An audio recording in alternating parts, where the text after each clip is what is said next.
ஆலயா cotton trending வேட்டிகள் ஷர்ட்டுகள். எப்படிங்க நம்ம வெளியே போனாக்கா நான் வேற ஒருத்தங்களை சைட் அடித்து வெறுப்பு ஏற்றுவேன் அப்படின்னு சொன்னாக்கா அது எப்படி என்னால் ஏற்றுக்க முடியும்? நீ அன்னைக்கு கேஷுவலாக தாலி கட்டி 10 நாள் கூட ஆகலை, அப்போவே வந்து எனக்கு அப்படியே குண்டை தூக்கி போட்டுச்சு. அதெல்லாம் ஒரு குடும்ப பொண்ணுடைய வாயிலிருந்து எப்படி அந்த வார்த்தை வரும்? நீங்கள் சும்மா சொல்லுவீங்கல்ல, இப்போ இன்னைக்கு இப்படி பேசுவேன் நாளைக்கு வேற மாதிரி பேசுவேன்ட்டு. இன்னைக்கெல்லாம் நான் தெளிவாக முடிவு பண்ணிட்டேன். இனிமேல் உங்களை நான் தொந்தரவு பண்ண மாட்டேன், உங்களுக்கு கால் பண்ண மாட்டேன், மெசேஜ் பண்ண மாட்டேன். சென்னை ஈஞ்சம்பாக்கம் பகுதியை சேர்ந்தவர் வானவராயன். ரஜினி ரசிகர் மன்ற நிர்வாகியான இவர் அப்பகுதியில் ஈசிஆர் ரஜினி வானவராயன் என்ற பெயரோடு தீவிர ரஜினியின் ரசிகராக வலம் வந்தார். கடந்த ஜூலை மாதம் அச்சிறுபாக்கத்தை சேர்ந்த பூங்கொடி என்ற பெண்ணிற்கும் வானவராயனுக்கும் பெரியோர்களால் நிச்சயிக்கப்பட்டு திருமணம் நடந்தது. இந்த நிலையில் கடந்த டிசம்பர் 25ஆம் தேதி மாலை வானவராயனின் குடும்பத்தார் வெளியே சென்ற நிலையில் வீட்டில் தனியாக இருந்த வானவராயன் தூக்கிட்டு உயிரை மாய்த்து கொண்டார். வானவராயனின் பெற்றோர் வீட்டுக்கு வந்து பார்த்து அதிர்ச்சி அடைந்தனர். இந்த சம்பவம் குறித்து நீலாங்கரை போலீசார் வழக்கு பதிவு செய்து விசாரணை நடத்தி வருகிறார்கள். இந்த நிலையில் வானவராயன் உயிரை மாய்த்து கொண்டதற்கு அவரது மனைவியின் செயல்பாடுகள்தான் காரணம் என்று தனது மகனுக்கு நேர்ந்த கொடுமைகள் குறித்து தாயார் மாரியம்மாள் சென்னை காவல் ஆணையர் அலுவலகத்தில் புகார் அளித்துள்ளார்.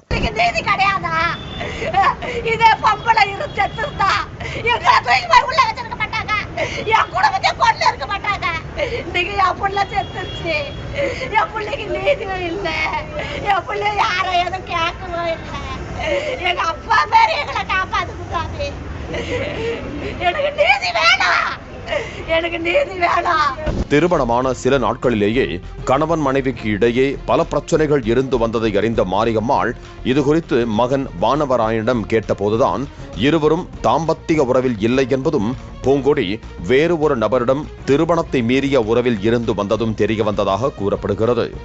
பூங்கொடி அம்பத்தூரில் வேலை பார்த்து வந்த போதில் இருந்தே வசந்த் என்ற நபருடன் திருமணத்தை மீறிய உறவில் இருந்தது பூங்கொடியின் வாட்ஸ்அப்பை வானவராயன் எடுத்து பார்த்த போது தெரிய வந்ததாக மாரியம்மாள் தெரிவித்துள்ளார். அதன் பிறகு பூங்கொடி மன்னிப்பு கேட்டதால் வானவராயன் மனம் இறங்கி வந்து மன்னித்ததாக கூறப்படுகிறது. ஆனாலும் பூங்கொடி காதலன் வசந்துடன் தொடர்பை துண்டிக்காமல் மொபைலில் பேசி வந்ததாக கூறப்படுகிறது. இதனால் மனமுடைந்து போன வானவராயன் தனது மனைவியிடம் வாட்ஸ்அப்பில் பேசிய ஆடியோ வெளியாகி இருக்கிறது. அந்த ஆடியோவில் பூங்கொடி, நாம் இன்னும் தாம்பத்திய உறவில் இல்லை, ஆனால் நீ பார்க்கும் ஆண்களை சைட் அடிப்பதாக சொல்லுவது ஒரு கணவனுக்கு எப்படி இருக்கும்? அது மட்டுமில்லாமல் தாலியை கழற்றி வைப்பதாக சொல்கிறாய். இதெல்லாம் உன் நண்பர்கள் சொல்வதால் செய்கிறாயா? என் மனம் எப்படி பொறுத்து கொள்ளும்? நான் உனக்காக காத்திருக்கிறேன் என உருக்கமாக பேசியுள்ளார்.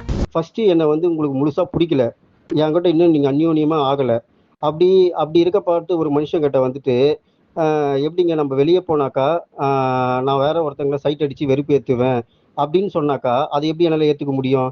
இப்போ நம்மளுக்கு ஒரு குழந்தை பிறந்து நம்ம 2 பேரும் அந்யோன்யமா இருந்து அப்போ வந்து நானும் சைட் அடிக்கிறேன் நீயும் சைட் அடிடி அப்படின்னாக்கா அதை நான் யூஸ்வலாக நீங்கள் கேட்ட கேள்வி கரெக்டான கேள்வி, அப்போ வந்து நான் ஓகேன்னு நான் சொல்லுவேன். ஆனால் என்னை நீ முழுசாவே புரிஞ்சுக்கலையா? இது வெளியுமே என் வாட்ஸ்அப் ஸ்டேட்டஸ்லையும் சரி, உன்னுடைய மனசுலையும் சரி, உனக்கு பிடிச்ச ராயின்னு அந்த வார்த்தையும் நீ இன்னும் என்கிட்ட எதுவுமே சொல்லலை, ஓகேவா? அந்த அளவுக்கு ரொமான்டிக்கும் என்கிட்ட நீ பண்ணாமல் அது மாதிரி வந்து நான் வெளியே வந்து இந்த அளவுக்கு என் கூட க்ளோஸ் ஆகாமையே நீ அது மாதிரி சொன்னாக்கா எனக்கு எவ்வளோ ஒரு எஃபெக்ட் ஆகும்.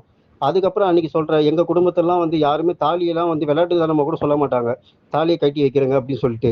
நீ அன்னைக்கு கேஷுவலாக தாலி கட்டி 10 நாள் கூட ஆகலை, அப்போவே வந்து எனக்கு அப்படியே குண்டை தூக்கி போட்டுச்சு. அதெல்லாம் ஒரு குடும்ப பொண்ணுடைய வாயிலிருந்து எப்படி அந்த வார்த்தை வரும்? இது வந்து உனக்கு யாரோ சொல்லி கொடுத்து தானே நீ பேசுகிற. உங்கள் ஃப்ரெண்டுங்களோ யாரோ வந்து நம்மளாம் வந்து அன்னைக்கு நீ தான் சொன்னேன், நம்ம ஃப்ரெண்டுங்களாம் வந்துட்டு சொன்னாங்க நைட்டில் படுக்கப்பா தாலியை அவுத்து வைக்கலான்ட்டு. உங்கள் வீட்டில் உங்கள் அம்மா அப்பா எல்லாம் செய்வாங்களா சொல்லு? உங்கள் அம்மா அப்பாவை கேள்வி அப்போ தாலியெல்லாம் அவுத்து வைக்கலாமான்ட்டு. ஒரு மாங்கல்யம் ஒரு ஐரை வச்சு பூஜை பண்ணது, அது நீ ஒரு வாட்டி தான் கேட்ட, ஆனால் அது ஒரு வாட்டி கேட்டாலும் அது மனசுல இருந்து வந்த வார்த்தை தானே இது எல்லாமே. இது குறித்து வானவராயன் தனது நண்பர் ஒருவரிடம் தெரிவிக்க, இந்த காலத்தில் இன்ஸ்டாவில் இப்படி நடப்பது எல்லாம் சாதாரணம்தான், வீட்டில் உள்ளவர்களை வைத்து பேசினால் சரியாகிவிடும் என தெரிவித்துள்ளார். அதுக்கப்புறம் நடுவுல கால் பண்ணி இன்ஸ்டால மெசேஜ் எல்லாம் பண்ணுது மச்சான் அப்படின்னு சொன்னா திட்டினேன். டேய் பைத்தியக்காரன். இப்ப இருக்கிற காலம் வந்து இப்படிதான் இருக்குது. ஓகேவா, நீ ஜென்ரேஷன் மாறுறா.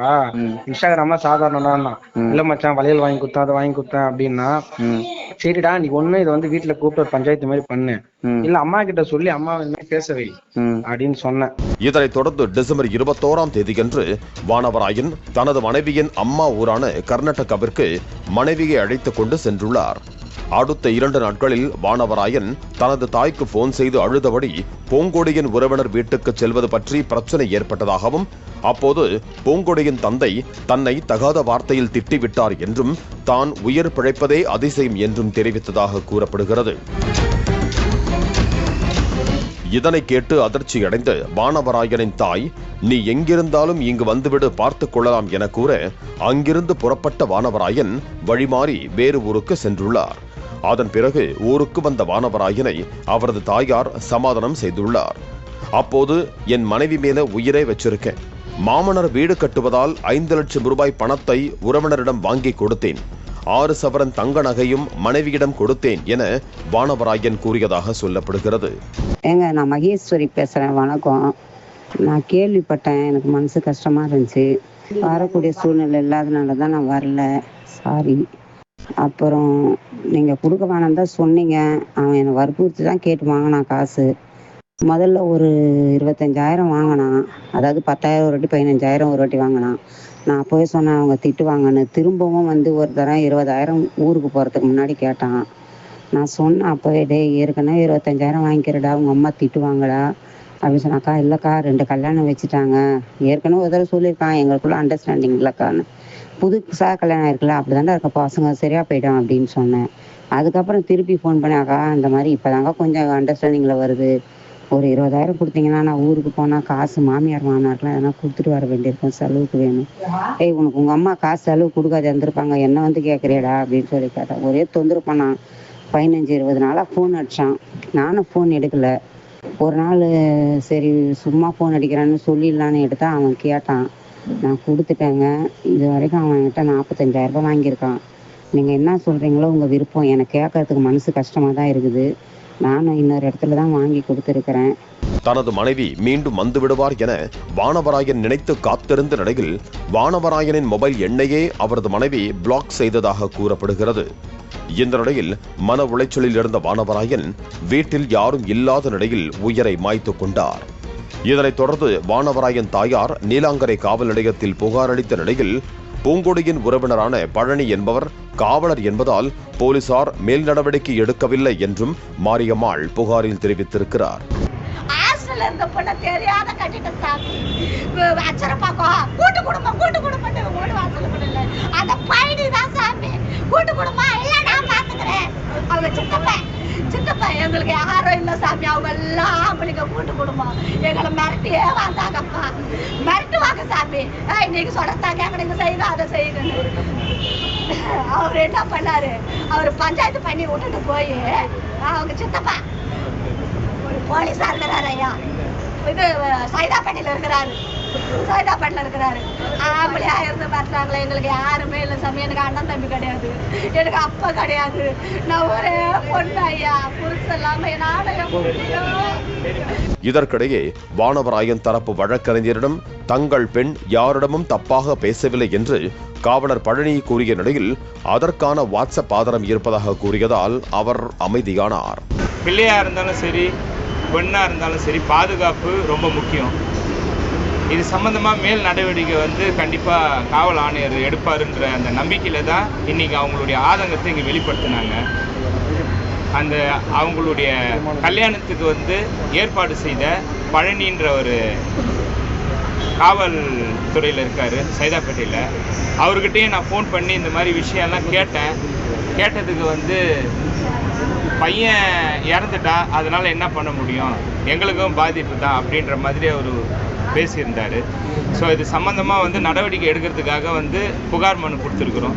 புகாரில் அவங்க நடவடிக்கை எடுப்பாங்கன்றது பார்க்குறோம். திருமணமான சில மாதங்களிலேயே மகன் உயிரிழந்த நிலையில் மகனின் சாவிற்கு காரணமானவர்கள் மீது உரிய நடவடிக்கை எடுக்க வேண்டும் என தாயார் கோரிக்கை விடுத்துள்ளார். பாலிமர் செய்திகளுக்காக செய்தியாளர் கதிரவன். ஆலயா காட்டன் ட்ரெண்டிங் வேட்டிகள் ஷர்ட்டுகள். பிளே ஸ்டோர் மற்றும் ஆப் ஸ்டோரில் இருந்து பாலிமர் செயலியை QR கோடு மூலம் பதிவிறக்கம் செய்யுங்கள். செய்திகளை உடனுக்குடன் பெறுங்கள்.